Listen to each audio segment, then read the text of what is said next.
We had a we had a good conversation this morning. I know only Matt and I and some others were on, but who aren't on this call, with Uri and some other people about GraphQL, kind of pushing that momentum forward. Takeaway from the meeting was we weren't prepared for the meeting, which seems to be our MO with our first meetings of anything. But that's to be said. It was just a random conversation. It kind of got sidetracked into, honestly, a schema conversation. And I don't think we've ever talked about schema here that much. As far as, I don't think our intention has ever been to create a standardized schema. As much as we want to standardize, maybe say, a stack that we could suggest to people who are, kind of powering Angular or whatever, JavaScript powered CMS. I don't think we ever talked about standardizing a schema because I think schemas are very application specific. I'm not sure that a schema for something that we want to build, which is a Shopify, clone, would necessarily be the same schema of, a data application or, Is something. there still a schema that, like Matt, you probably know this. There's still a schema that you have for like the layout of the page and the binding of APIs? For layouts, yeah, absolutely. We have one on another project I've been working on. What do you mean by binding of APIs exactly? For like autocompletes and stuff like that, so you can bind them programmatically. No, we haven't gone down that road yet.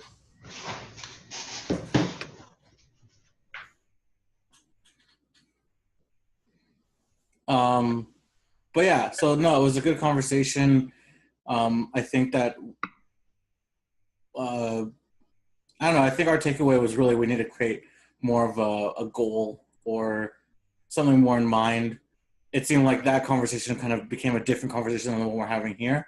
So I was like trying to reemphasize it's kind of a tangent, but it's so, like the reason we wanted to have that conversation we did this morning was because the conversations we're having here in, the evening.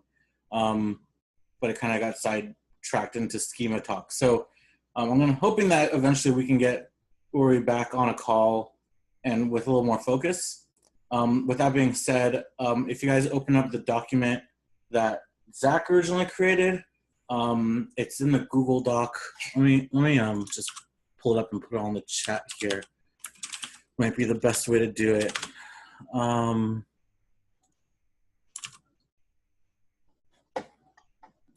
Chat. If anyone's watching after recorded, I'll put the link in the YouTube description. But this is something I came up with after that conversation with Matt. And I don't think we finalized anything, but I would like to see if we can kind of agree or edit at least just the top part. Like our mission here, and I know it's weird to have like a mission statement, but it unifies our conversation. It steers the conversation towards one purpose, and any side conversations we have will kind of stem from that purpose, which ultimately will just make these meetings or these conversations flow a little bit better versus us just taking time around to look at, Zach's amazing wrestling skills. So, yeah. See, now you can't edit it out because the people will have no frame of reference. That's the whole point. But yeah, I mean, you guys all opened it. Do you guys have any issues with what I wrote? I mean, obviously it's just a document, a Google Doc, feel free to change, but do you agree with what I wrote? I don't want to take like ownership of it. I wanted to put something down.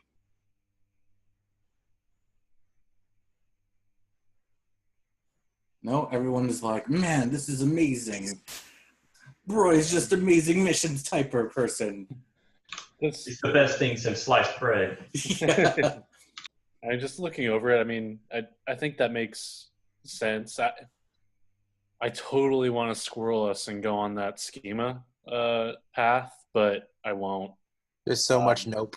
Yeah, it's just, there's a lot there. But yeah, I mean, I think this all makes sense.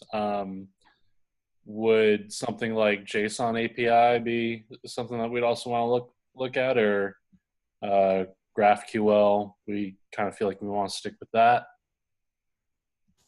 Well, from today's conversation, my main takeaway, as far as like what I wanted to ask, was where does GraphQL live? Because it seemed like, I was talking to Jason, who is a WordPress developer who created the WP GraphQL, and it was Sebastian, who was on the line from the Drupal side, who works, I guess, or created the GraphQL for Drupal. Those are very coupled towards the CMS. And I was kind of having a tangential conversation on Twitter, thinking about how it shouldn't live with the CMS. Like CMSs, in my mind, should just give out all data, and then a GraphQL should just consume and then serve what you want. Like that's the whole point of GraphQL. You can say, hey, I want this piece, I want this piece. But it shouldn't be, it should like be, first of all, it should be agnostic to the data source, but the data source should give all data. So let's say each CMS has a GraphQL. My question then was, can you then consume it with another GraphQL? And didn't seem like there was much objection to that. The conversation then got steered towards overall performance, how many layers is too many layers kind of thing. And Uri's response was that for the most part, it was, if your original CMS GraphQL is done properly and it does communicate straight to the database versus going through a layer within itself, it should be performant enough and it should be okay. Obviously, keeping caching and stuff out of the equation, because obviously we could throw server caching and all sorts of crazy awesomeness at it to make it faster. But ultimately, a non-cached response from client all the way to the data, it seemed like that would be okay. So I don't know. The reason I put GraphQL down, again, because we were having the conversations and it seemed like it was a good place to, everyone's talking about it. I like JSON API too. I was actually reading up on it over the week since our last conversation. I find it very similar to the WordPress REST API schema, kind of out of the box. It's very similar. Not exact, but similar. I don't know. Brian, do you have a use case, or do you think that from a client side point of view, from building an application, a JavaScript application, that why JSON API would be would be better than a GraphQL? I think mainly caching. Your cache miss rates are going to be a lot higher just because of the nature of GraphQL and being able to post whatever body you want to it. That being said, if we just want to say GraphQL for this, I'm cool with that. Going back to like you talking about how you're implementing, a GraphQL on each CMS. It almost seems like GraphQL is best fit for like a microservice, like a little Node.js or Golang microservice, and then you have it just going back to a data source. Now that could be the CMS, but that could be the database that the CMS is hooked up to. I know that's a little crazy with, the way nodes get loaded in Drupal, and I'm sure it's similar for Post and WordPress, but it seems like that's probably the way to go. But yeah, I think it's a good tech and I'd love to start using it. I'm just afraid of like the $1 million a month AWS charge that we'd get all of a sudden, Well, that would just reduce your caching bill by $1 million a month, right? Yeah. It would, switch it from Akamai to AWS.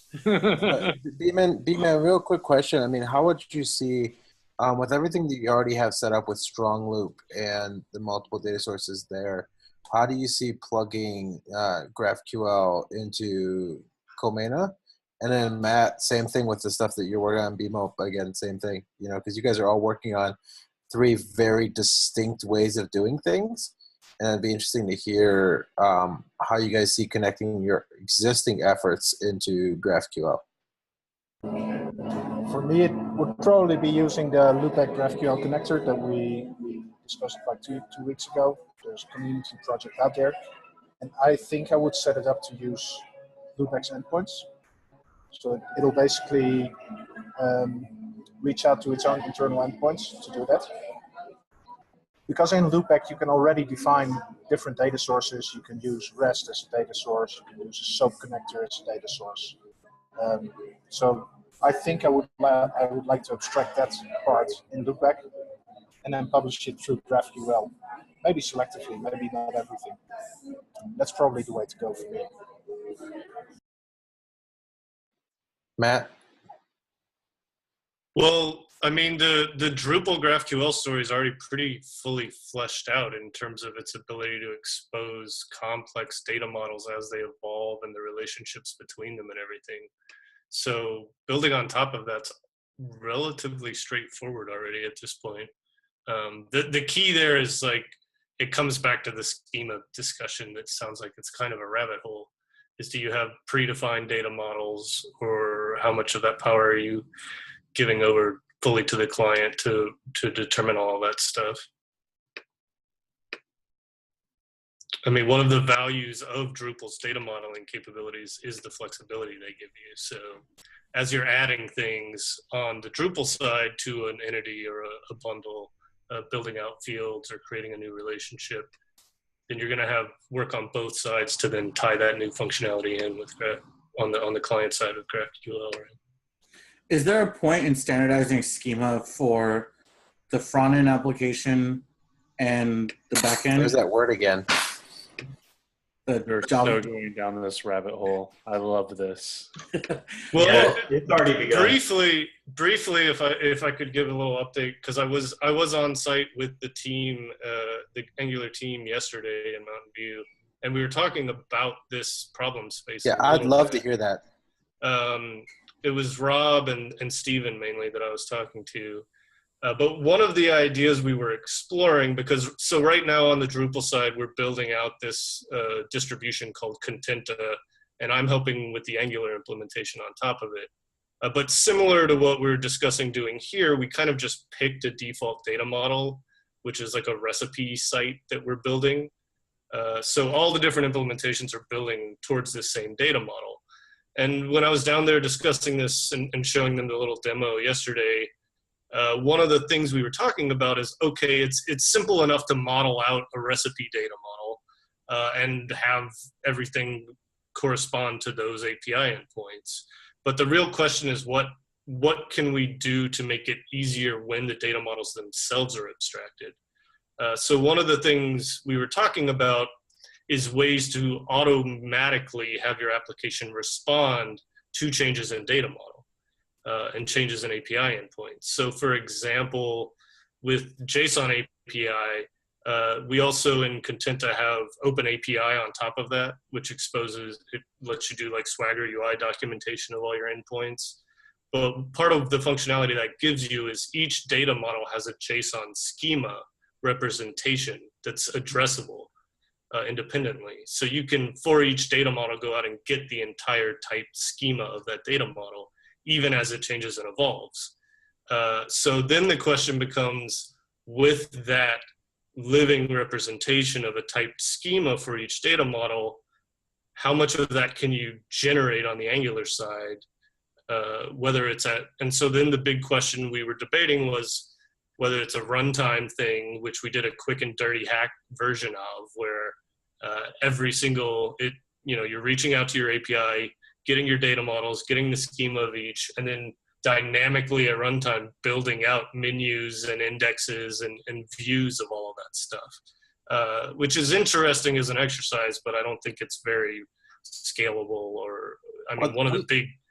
If you paired that with Universal, you could actually build that out and then cache it and then bust it, right? Yeah. We talked about that a little bit, but the big problem with doing it at runtime still... Maybe Universal, if you spit it all out, gets around this, but you're ending up not being able to customize things because you have like one big template that's dynamically generating everything inside of it. So you can't have the level of customization per data model that almost any application builder is going to want, right? So then we went from that idea into what would this look like as like a CLI tool, where you could run a CLI command that reaches out, grabs all your data models, and actually builds d.ts files and components and things, and lays everything out. And that way you'd have full type checking built into this as well, and the flexibility to customize things on top of it once you had the basics generated for you. And that's actually interesting, because I remember I forget who, I think it was Igor that was talking about actually no, it was Hans talking about how they want to get more AST stuff into the CLI. So if you did go and do that they should be able to migrate those as the model changes, and then just add the new attributes in a similar pattern to how you're doing everything else. I think that they should be able to figure that out. Mm-hmm. That's actually really interesting. All credit to Rob Wormold for coming up with that one. I will not take the credit, but it does sound like a pretty compelling idea to me, and it's something that's equally relevant to all of us. I feel like as long as we can spit out a JSON schema of our data models, then we could all use this same kind of tooling. Hey, Bimo, I don't know if you know, but I know with the WordPress API, there's also a way to grab schema, and you can at least.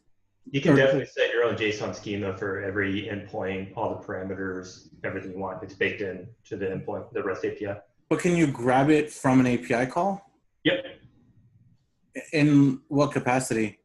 Like in what kind of endpoint? Because I was kind of, while Matt was talking, I was kind of looking at a local instance, and I know I've seen it somewhere. But that's a really interesting way of creating a to dynamically create everything on the client side, right? Like, not have to have a default schema to say, hey, we're kind of schemaless, because you should be able to read the schema and create anything. Yeah. Is also, and it also leads you quickly into the ability to add editorial interfaces on top of it too. So with the WordPress REST API, you can make an options call instead of a GET, but an options call to any endpoint, and it'll return the JSON schema. Or you can also do in the discovery on index, there's a flag. I just saw it on Slack the other day, but there's a parameter you can pass in, and it'll return the JSON schema for everything. That's cool. The discovery. Being able to make an options request like that is pretty cool. You can't do that in Drupal right now. So what does it look like? I'm just playing devil's advocate here.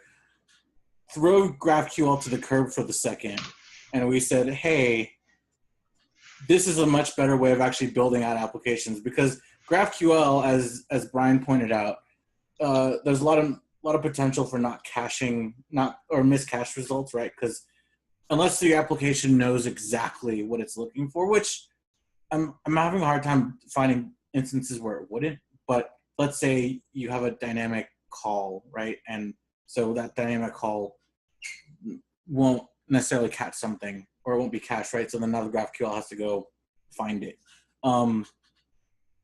With this method, it's completely irrelevant, because you could actually do the call to, let's say, the options call first, or the schema call first, and then store that even locally. And then you'll never, you know exactly what data is available, right? And you know exactly, your application is more empowered. It knows a lot more about the data sources, right? So it's kind of intriguing to think about it that way, in regards to, you could create a much more powerful, not necessarily powerful, but I almost think it's more efficient to do it that way, because think about, like, for GraphQL, in order to get one data model or schema out, and if we said, okay, CMSs or data sources can be whatever, right? And GraphQL is going to spit out one schema that's standardized, just so our application on the client side could be standard. You still have to set up the GraphQL schema to do that, and you have to set it up to digest everything, versus saying, okay, well, the application should digest the JSON, the schema, directly from the data source, and now it knows exactly based on the data source how to call the data to get back what it wants. Does that make sense? Am I talking out of my butt? I actually think it's a choice of making the abstraction layer being GraphQL or not. And if it's GraphQL and you have a client that does GraphQL, you can probably have to adjust some endpoints, but that'll be it. If I'm doing REST on Loopback, it's probably very different than the REST on WordPress or REST on Drupal or the next homegrown thing, and then you have to re-implement all the time. I think that would for me be a reason to pick one over the other. And as for we had a chat about this in the CMS Slack, right? Loopback actually does quite a similar thing as GraphQL, where you can just like relationships and dive into the relationships, and get like related models in one API call. When I saw GraphQL, I was like, okay, the syntax is fancy, but I've been doing this with WordPress for years.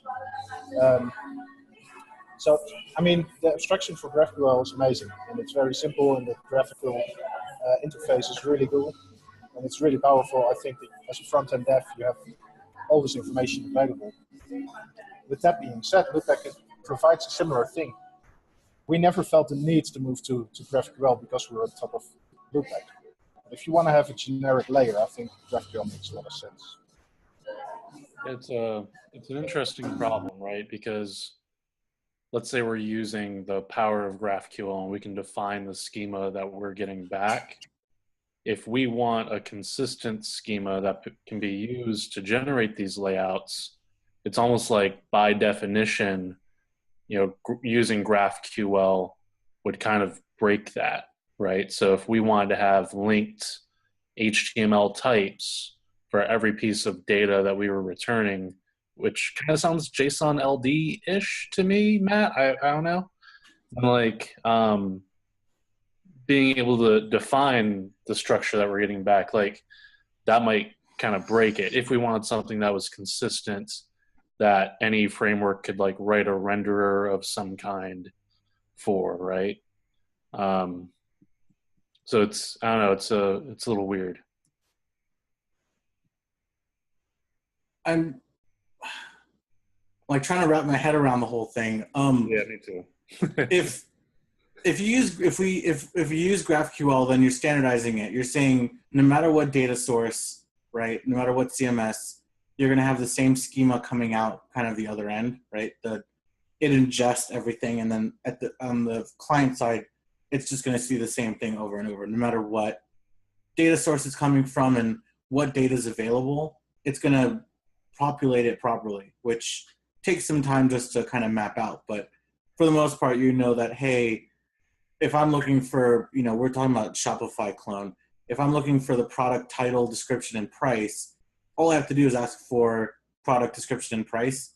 And it's no matter if it comes from Drupal or WordPress, and really even no matter how it's modeled in Drupal or WordPress or any other CMS, it's going to come back the way you want it for your application. And I feel like that's the power right there. But man, knowing exactly what data is there, like being able to just be like, hey, let me call and get the schema and know everything about this data source is also pretty compelling. Just because that gives the application a lot of power to call on things. And then I combine that with, I'm working with Bimo on his framework, being able to like just really quickly build something up from scratch is really been awesome. So like his framework, you can like create a data model in like, a couple lines of code, and it's all custom data outside of the default WordPress. And then you can create relationships if you want to, but it's all really custom data. And if that's a good segue, Roy, because we're about halfway and I want to see the demo. More schema talk. I hear we have a demo for tonight. I prepared a few slides in a demo. If there's time to do it right now, we can do it right now. Let's do demos. Let's do it. Yeah. So forget schema for a minute. Let's do some demos. Let's do demos. I'm actually really excited because me and Beeman actually had a decent conversation on the CMS Slack channel couple days ago or yesterday, and Yeah. I'm really interested in see what you got here. So I'll let you take it away. Cool. Can you guys see my screen? I should be Yes. sharing it. You can. Okay, cool. So this is the login page. Let me walk through the front end a little bit, and I'll explore the API. And if we have time, I'll go over the slides that I created. So this is Colmena. It's the Angular interface that you're seeing here.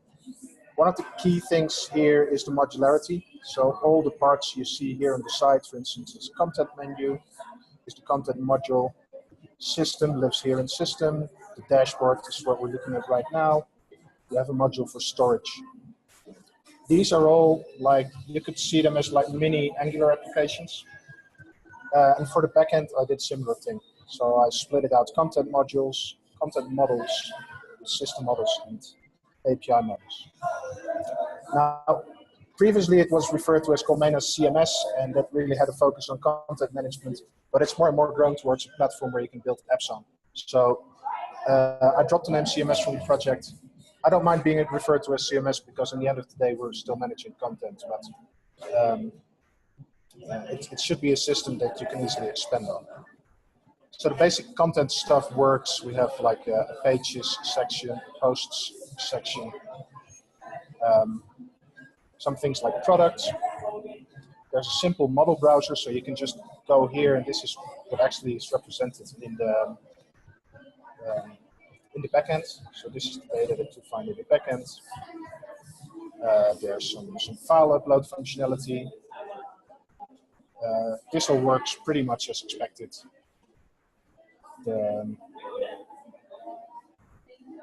This is all there. It's a multi-tenant system. I think that's one of the reasons that Zach reached out to me. So the idea is that you can define multiple domains where you can store your content or manage your content. Domain can be an internet domain name, but you can say, okay, I want to have one domain for my website and the other one for mobile app, etc., etc. User management is something I think, and Roy and I agreed on that. It's something that's important for every application. So it's something that I want to do good from the start.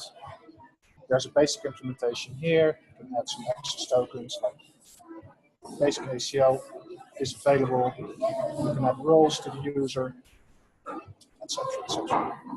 And the little development section where, for instance, here I have the dynamic form builder. I just pass in a form schema and this gets rendered out to me by ngFormly, which is a form library for some UI elements, etc., etc. So this is the front end, and these are all the models that are defined by each module. So you have a content module, and it presents a base model in the page. You have storage, etc., etc. So this is the front end, and if we look at the back end, then we see here, this is the API Explorer. This is something that comes from Loopback out of the box. I just styled it a little bit to look like a Colmena product.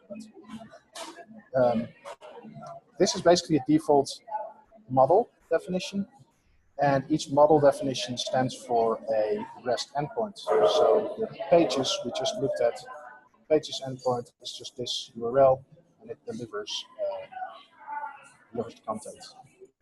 And I can include my relations. So if I say include system domain, then it should now, next to the actual item, it should also include the system domain.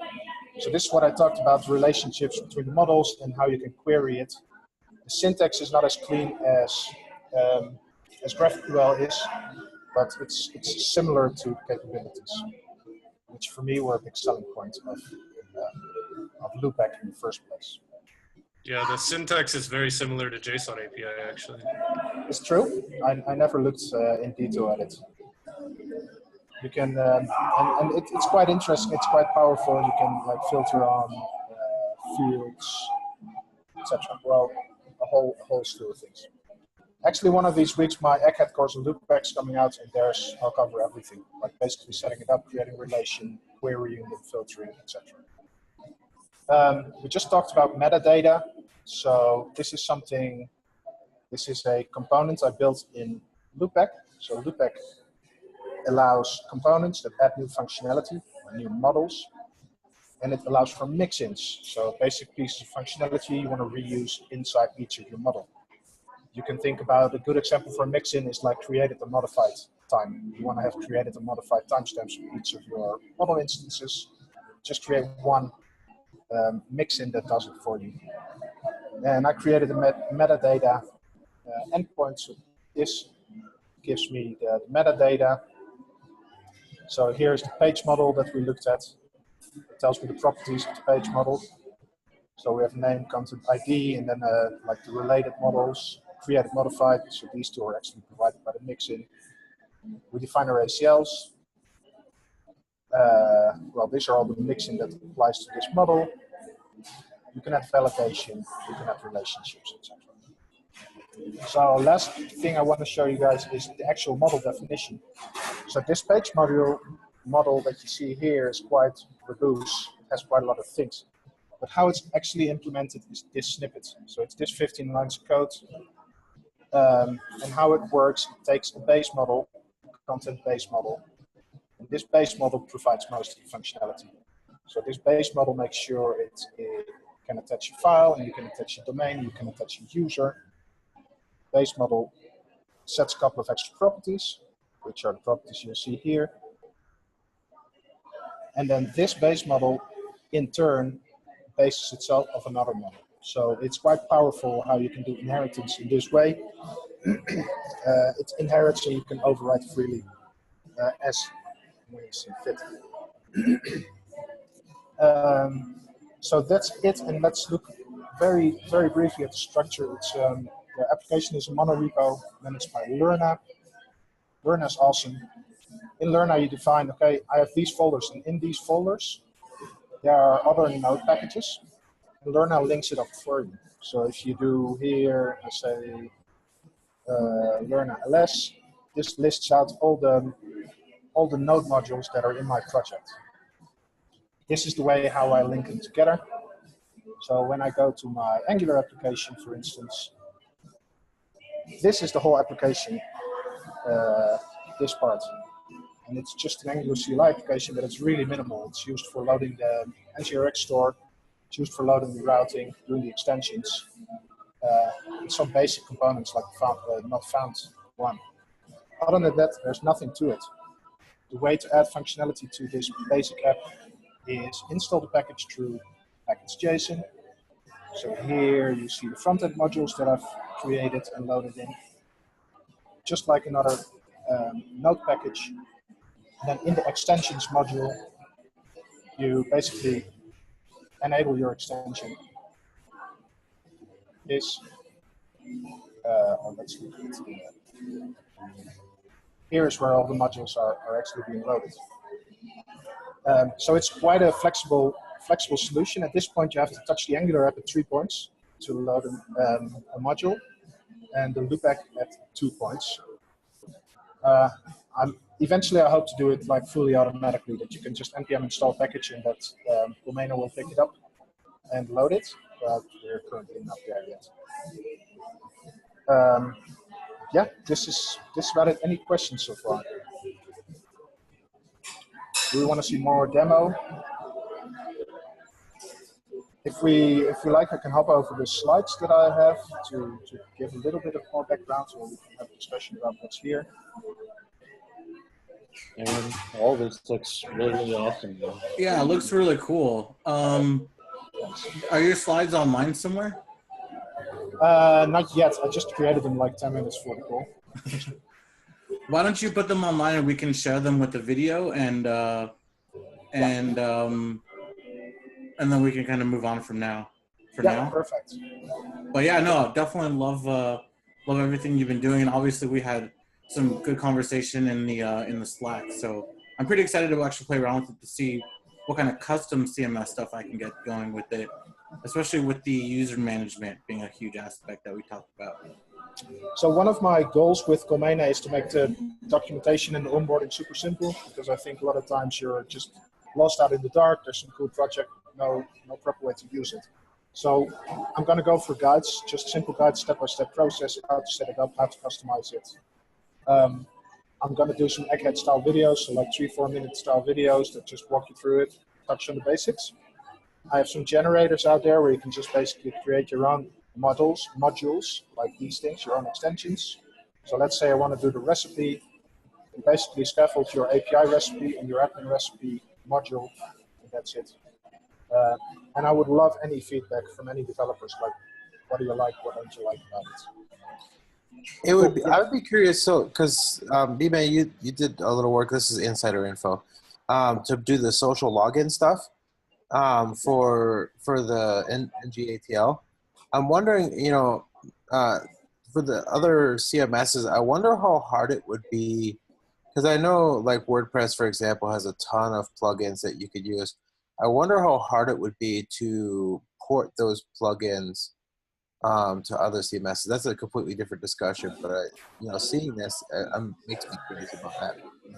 So for me to answer it in terms of Colmena at this point, I'm really relying on anything that Loopback has. Like Loopback is my backend, so if I want to do social login, I just pick the Loopback storage stuff. As for the front end though, I've centralized all my data access into a service. So if you look at, let's go to the pages one again, because it's the one we touched on. So this, I have to explain one thing before actually, which is the key to this whole thing. So you have Loopback here. Loopback's the API, you have Angular at the front end. Now this is the missing piece. This is like the most amazing piece. It's what made me switch to Angular 2. It's Loopback Sdk Builder. So what it does, it reads the model definitions from Loopback, and it generates a Loopback SDK for Angular, which is a TypeScript definition of the models. So in my Angular app, I can just say, hey, I have a to-do item in my backend. I can just say to-do.find, and it will get me all the to-dos. That sounds familiar. It's familiar too. To generating the type data files from some schema, yeah. Well, that's what you were just talking about, you know, 10 minutes ago, right, Matt? You and Exactly, Rob yeah. were describing that this morning, and it looks like there's something that already does that, but it's eccentric right now. So the thing here is that it's not being done on runtime, so it's done on develop time. So if I changed something in the API, I need to update my SDK to pick it up. So it's not fully dynamic, but it does make life a whole lot easier. And in terms of abstraction for the front end, I've abstracted all of Loopback SDK stuff. It's just another module managed by Lerna. I've abstracted all in services. So let's say I really like my pages component, but I want it to have it backed by Firebase. All I need to do is re-implement the service to be backed by Firebase, and I'm done. And to answer your question, Zach, about the social login, I try to make my modules that way that it's that simple. And if you want to use my social login pages for Angular, it should be fairly simple to port it to one other platform. Yeah, that's probably it for now. Cool. I'm super stoked to play around with this. I need to, again, I was telling you, I just need to find a use case where I can install it and pretend I'm building something, and I'm happy to actually start working with something on it. That's cool. Cool. We could do, I think, a couple more demos. We got 15 minutes left. Bimo, do you have something running that you could demo for your framework? I do for the most part. I was making changes earlier today, and now the actual Angular part of it doesn't work because I didn't commit what I had changed, so I can't pull it in right now. But well, all of the framework, yeah, all that.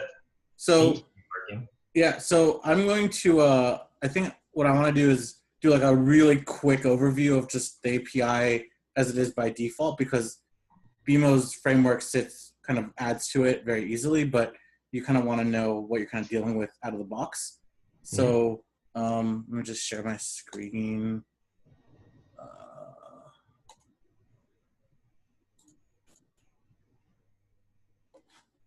Cool. So by default, since WordPress 4.7, you got the API, and this is by default your URL structure. So this is actually a live URL, that would be crowd.com. and we're talking about like applications that kind of understand what the API can give you. So just by doing GET requests to your root, the root right here, I know what namespaces are available to me, and namespaces are basically containers of endpoints, right? And then all the routes that are available to me. So by default, WordPress ships with WP/v2. That's all of the default WordPress data. And again, you do a GET request to here, you see all the routes available to you, and as you dig into them, you'll see even endpoint by endpoint, which ones are like what method it is, and then what arguments you could actually run on that method, which is really cool. So then if we did one more step and I went to like posts, this would show me, I have it all locked down, but theoretically, you would see a list of all your latest posts. I wonder if I have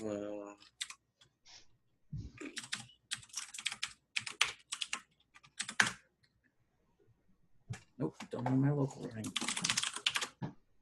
Excellent demo, Roy. I know. I tried so hard. Live demos are the best. I know. Hold on, my Vagrant is slowly coming to life. Come on. We were doing a demo for the NBA, live demo for the news site, and like all of our infrastructure went down. So like I don't do them anymore. Like video, that's it. The only person I know that's come out alive on a live demo is John Papa. Like, I don't know. Every time I've seen him do a live demo, it's like, it looks like something he pre-recorded, but he's live doing it every time. It's ridiculous. Waiting on Vagrant to come up is maybe a losing game. The only thing worse than that is waiting on Akamai configurations to deploy. So while we're waiting, one interesting discussion. Do we see a security vector by publishing our metadata? I mean, I know I've locked it down because I don't use it to build out my front end. Yeah, that's something we've been talking a little bit about on the Drupal side too. I think it's still unclear exactly what that vector looks like, but it's possible. I think it really depends on, like, I get that question a lot. Like, okay, now, like, for example, here we go. So this is my local environment / post. It's going to give me a list of all my latest posts. I only have one. Like, why would I have all this data easily available for the public? But I feel like you get that data anyway, right? Like, someone going to a WordPress blog, or this blog in particular, would still get all this data. I think you're talking about the discovery of the actual endpoints, though, right? Yeah, just the list of endpoints. If you see like there's some post endpoint open, people will try to abuse it. Easier than just guessing. Yeah. They can, but at the same time, if it's a private post to begin with, then it won't just show up in your post list. So it's smart enough to only be displaying what's already publicly available. I mean, Yeah. an easy enough to do is to have like even if someone hits it 100 times, it's actually safer to be having that endpoint hit 100 times than going to the URL and WordPress actually having to compile and render all the HTML and then spit it out 100 times. So the one thing I like about this API, again, it's super discoverable. And the one last thing I wanted to point out was just by adding in like this parameter right here, embed equals true, it gives you all the embedded and related items. So like if, for example, this post had images associated to it, that whole image object would also appear, saving you an HTTP request, right? So I don't know, I feel like the WordPress API is actually pretty well-rounded as far as being able to be a smart API, but you're locked down to their data model, which is where BMO's awesomeness comes into play. So I'm gonna stop sharing my screen, I think.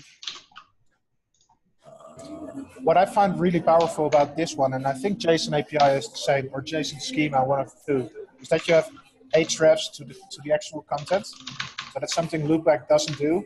I think it's really powerful, and especially for like a mobile developer or something, he doesn't want to build up the whole URL the whole time. He just wants to have the label, the href, create the link, go there. I really like that. All right, Bimo, can you quickly show us? So now you guys seen the default WordPress out of the box. This is what I'm working on with Bimo right now for my little side fun project, which is his War API framework. Yeah, let's get this screen share going. B? All right, y'all see it? Yeah. All right, so the first thing I'm going to show is the actual results, I suppose, because they're not that fancy. It's what you would expect when you're using a REST API.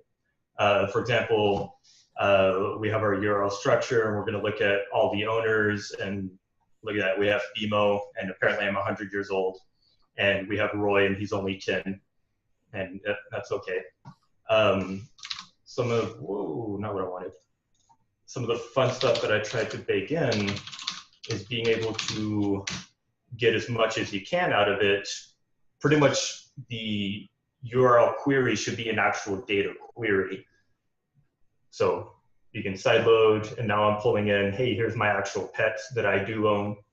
And I'm saying that Roy actually owns a cat, he actually owns a dog.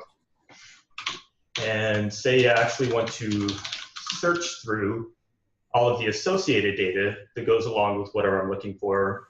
And we want every pet that has an age greater than or equal to 2. Oh, look at that. Now I only have my cat that's 8, as a 25-year-old cat and an 18-year-old dog. So it's a lot of, as dynamic as I could get it just for the endpoints, the actual URL query, do what you can, do what you want. Let's do something else fun.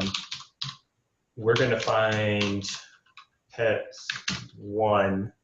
And you can see whenever you're going for a individual item, it's automatically going to sideload the data, because that's the normal behavior you would expect. But if you're trying to find all pets, you don't want it pulling in everything, because you're going to, hopefully, if you're doing it right, especially for enterprise clients, there's going to be a lot of data associated. So you want to be able to control what does come through with as much ease as possible, for when you need it and when you don't need it. And now let's look at the extremely complex scripting that goes into building those data models.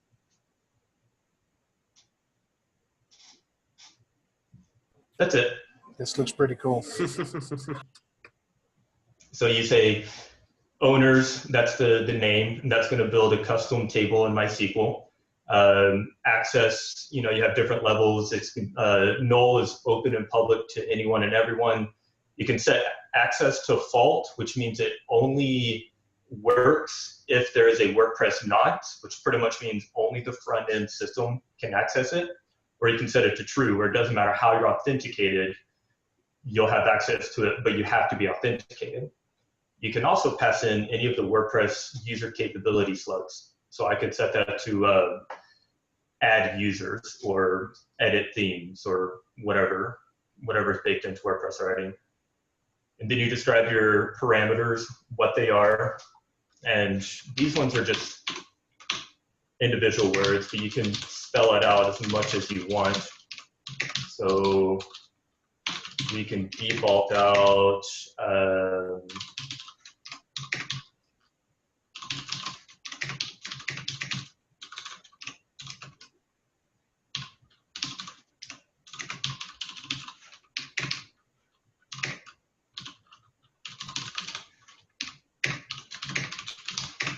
and now this endpoint, this data model, it's only going to work if the name of your pet or of the owner is either going to be cat, dog, or Tippy.